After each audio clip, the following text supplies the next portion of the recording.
In this video, I want to talk about successful fabrications.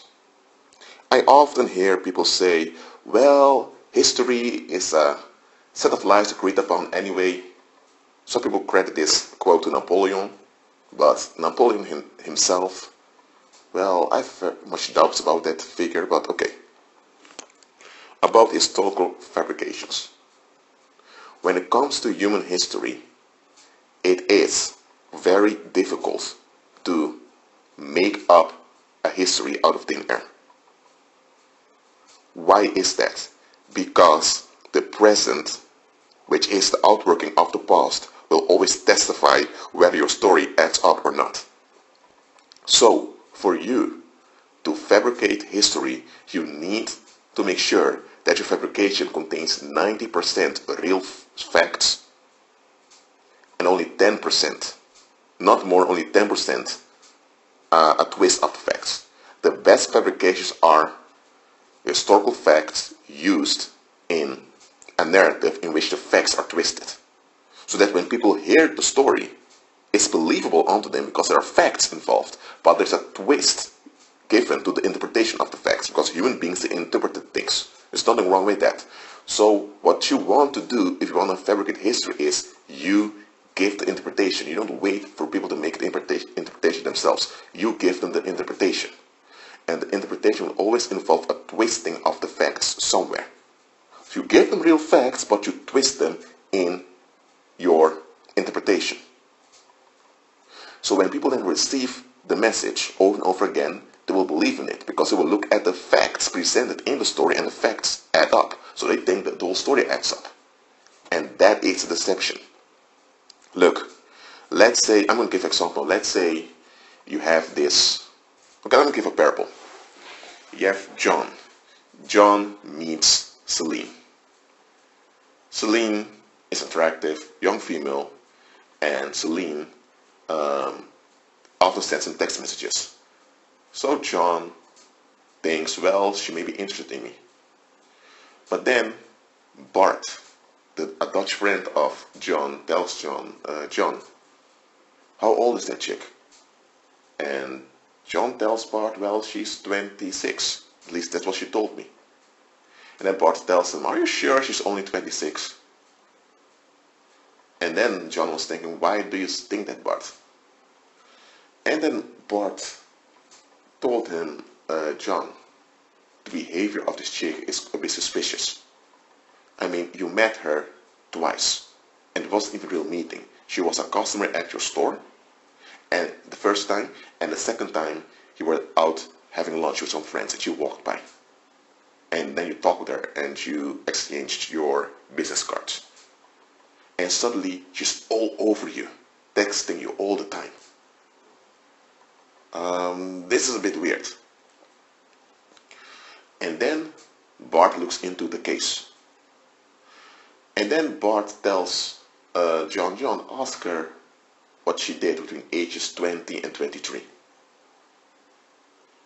Because Bart told him, John, during that age, a lot of people graduate college or begin to look for a job or they want to settle. Ask what happened between those years.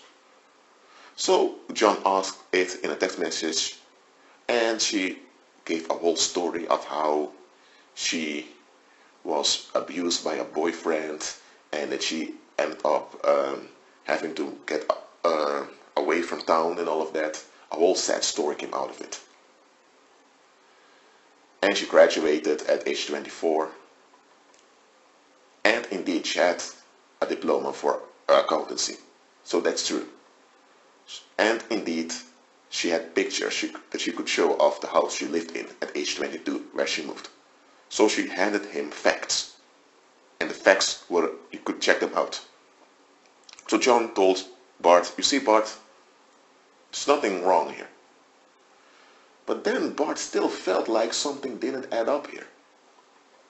So Bart, being a private investigator, in his free time decided to call some of the classmates of her in her last year of high school. And Bart pretended to be an insurance officer And what they found out was that this chick, back then, used to be involved with a lover boy, and she even helped the guy sell drugs. She was even expelled from school, so she had to get her high school diploma through other means, through private courses. When Bart found this out, he would think, oh, that's weird. And then Bart contacted some people of her sorority. That she used to be in a sorority with. And those women told him, sir, this Celine joined our sorority, but she left after a few months. She was quite hysterical, and she often blamed others for things people didn't do. So the fraternity brothers kicked her out. And Bart found out it's after she was kicked out, she ended up in another apartment. So then Bart realized, wait a minute, this chick gave facts onto John. Indeed, she lived in that other, and she moved to some other town, and she graduated at age 24. All of that were facts, but she left things out. And by leaving things out, she gave a twist to the facts. She gave the twist that she had a boyfriend that mistreated her, and that's why she had to move. Well, she had to move, that's true. That's a fact.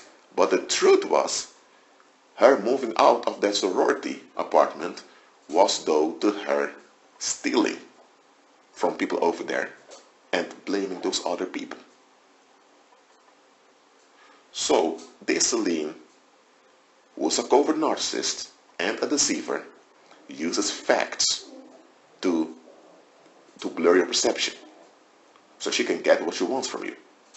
And Bart figured out quickly that she was about to become homeless because she hadn't paid rent for almost 5 months. And she always came with some sad story and lies that kept her in the apartment. But now, both the police and the real estate officer had enough.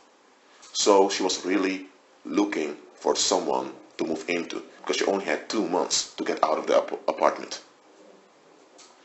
So Bart now got the bigger picture of what was going on. John only had facts, and those facts were true. But those true facts were used by Celine to deceive him. Now, in this case, it's obvious that a fabrication took place. Okay? What was a fabrication?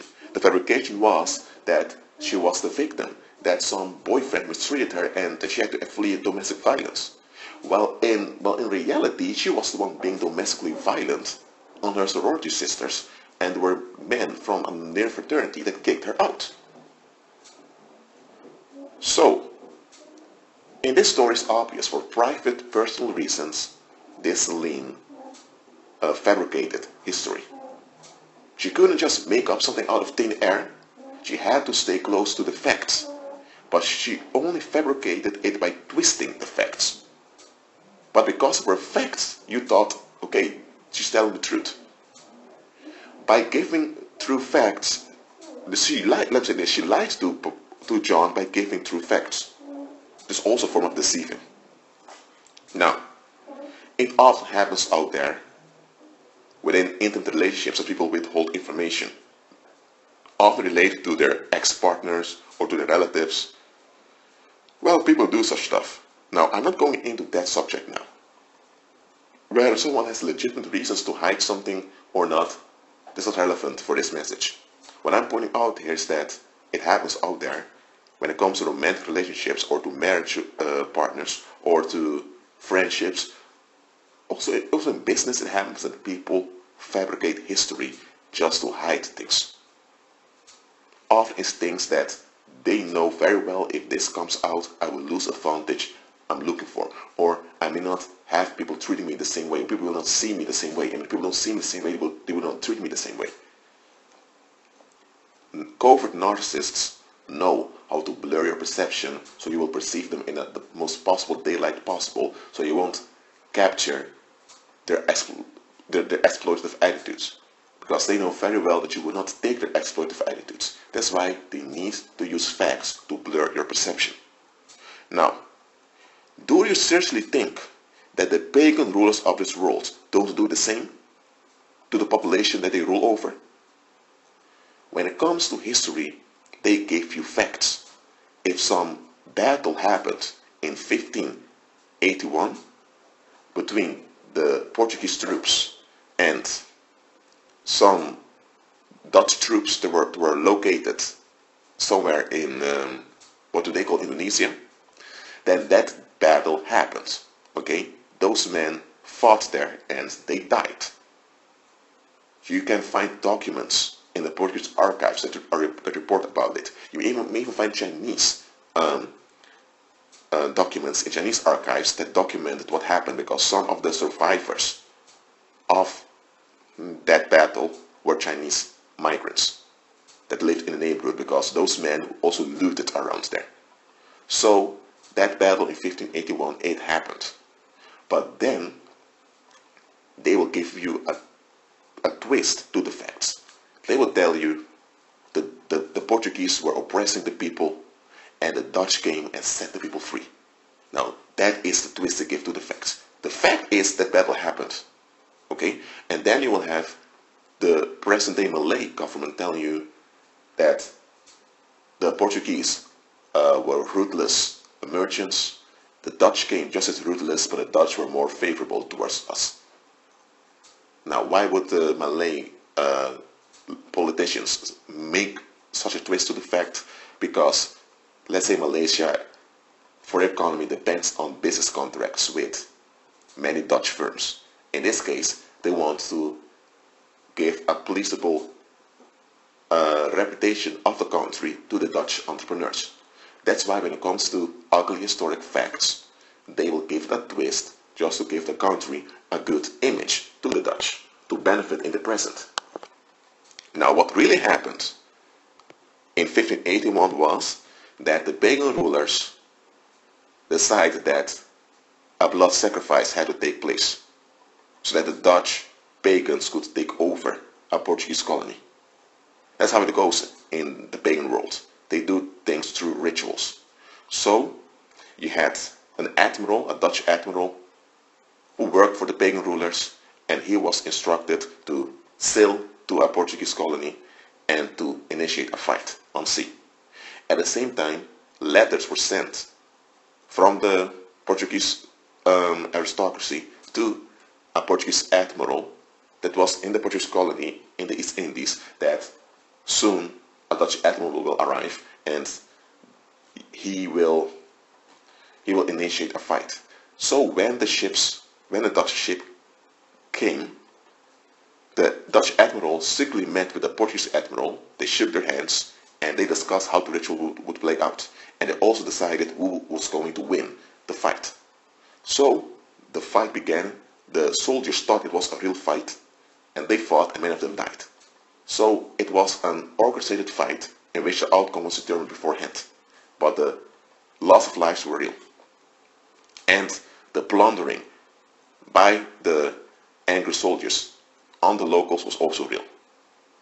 That is what happened.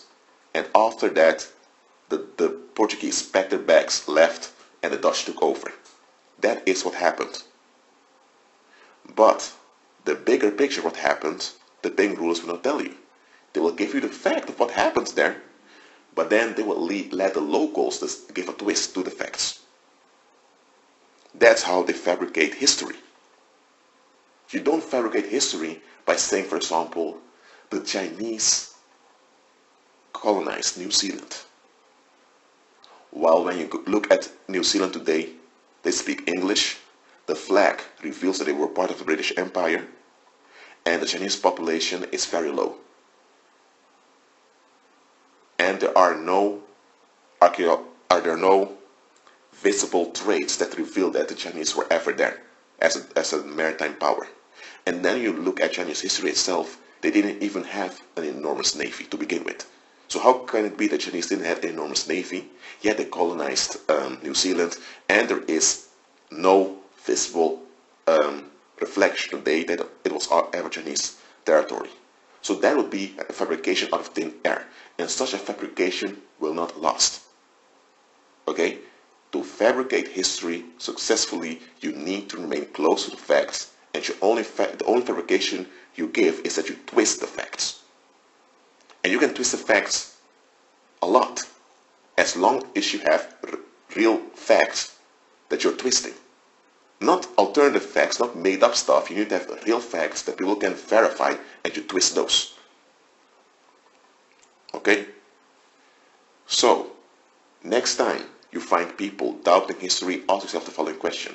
Are they really interested in what really happened in history? Or do they just want an excuse not to be responsible? This is what you need to understand also.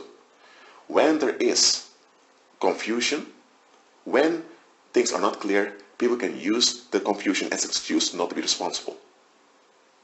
That's why a lot of people say, well, the Bible's been tampered with, blah, blah, blah, and all of that. They come with all kinds of suggestions that you can't trust Scripture, so that they won't have to study the Scripture and find out how Scripture ought to be applied. Because not everything written in the Old Testament applies to you. The same with the New Testament. And of course, a lot of Babylon churches misquote Scripture and they abuse Scripture. That's true. But just because institutions and organizations misquote the Bible and abuse it doesn't mean that the book has no value to you. You just need to examine it, find out what applies to you and what doesn't. But a lot of folks don't want to go that far. They just want to be relieved. They want to be left alone, doing whatever they want to do without having to give an explanation to anyone. And they will use the abuse of Scripture by Babylon churches as an excuse for them not to be involved with the Most High and nor seeking the Father's will. The same it is with history. Yes, there are deceptive stories when it comes to history. However, it doesn't mean that you're not responsible for wanting to figure out what's real and what's not. Okay? But a lot of folks don't want to be responsible, just want an excuse to be licentious. They want an excuse to will whatever they will, and nobody can charge them with any responsibility. So next time you go online to a YouTube channel and there are people doubting history, what is their purpose? Are they really interested in examining the facts and looking at the bigger picture and figuring out why they were deceived? Or are they just interested in acting out frustration or are they just looking for an excuse to not be responsible? Okay, that's it for now. Agree with Christ and be at peace.